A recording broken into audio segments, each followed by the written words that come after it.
بسم اللہ الرحمن الرحیم۔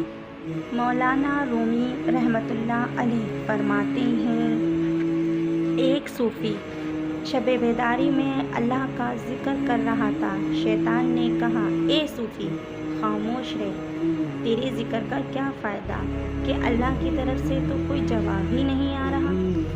صوفی دل برداشتہ ہو کر سو گیا۔ خواب میں حضرت خضر علیہ السلام سے ملاقات ہوئی۔ آپ نے فرمایا، اللہ کے ذکر سے کیوں غافل ہو گئے؟ تب صوفی کہنے لگا، اللہ کی طرف سے کوئی جواب ہی نہیں آتا، اس لیے ذکر چھوڑ دیا۔ حضرت خضر علیہ السلام نے ارشاد فرمایا، اللہ تعالیٰ فرماتا ہے، اے بندے، تیرا اللہ کہنا ہی میرا جواب ہے، کیونکہ جب تک تیرا پہلی بار اللہ کہنا قبول نہیں ہوتا، اس وقت تک میں دوسری بار اللہ کہنے کی توفیق نہیں عطا کرتا۔